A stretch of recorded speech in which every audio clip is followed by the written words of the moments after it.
আসসালামু আলাইকুম রহমতুল্লাহ। তো কেমন আছেন? আশা করি ভালো আছেন। তো প্রথমেই বলে নিচ্ছি, আল্লাহ তাআলার নিয়ামত অনেক বড়, অনেক বড়, যেটা আসলে ভাষায় প্রকাশ করার মতো না। কারণ হচ্ছে যে কিছুদিন আগে আমরা এই ধানগুলো লাগিয়েছিলাম। তো কিছুদিনের ভিতরেই দেখেন প্রায় মাত্র ১.৫ মাসের মতো হয়েছে। তো ১.৫ মাসের ভিতরে দেখেন ধানগুলো কত সুন্দর হয়ে গেছে এবং কি চতুর্পাশে একদম সবুজ শ্যামল। যে দৃশ্যটা দেখলে আপনার মন অবশ্যই শীতল হয়ে যাবে ইনশাআল্লাহ। তো দেখেন ধানের ভিতরে পোকা ধরে গেছে। তো পোকা ধরে যাওয়ার কারণে আমরা ইতিপূর্বেই কীটনাশকগুলো ব্যবহার করে ফেলেছি, যেইগুলোর ভিডিও আপনাদেরকে দেওয়া হয় নাই।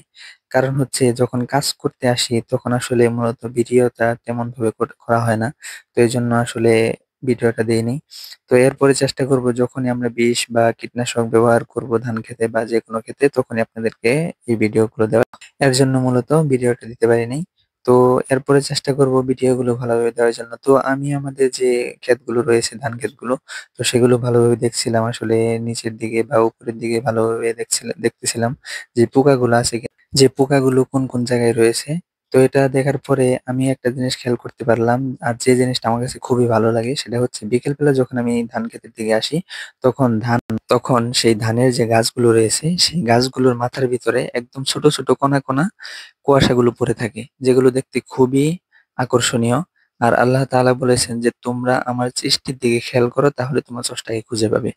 তো এই বিষয়টা যখন আমি দেখতে পেলাম, তো তখন আমার কাছে খুবই ভালো লাগলো এবং কি আমরা যত আল্লাহর সৃষ্টির দিকে খেয়াল রাখবো, তত আল্লাহকে আমরা খুঁজে পাবো।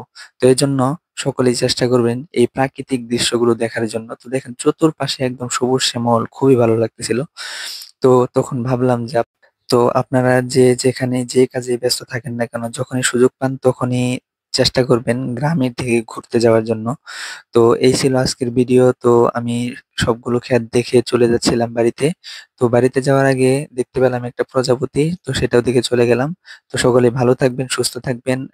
ভালো থাকবেন, সুস্থ থাকবেন। দোয়া করবেন আমার জন্য এবং আমাদের ক্ষেতগুলোর জন্য এবং আমাদের খামারের জন্য। আসসালাম এবং আমাদের খামারের জন্য। আসসালামু আলাইকুম।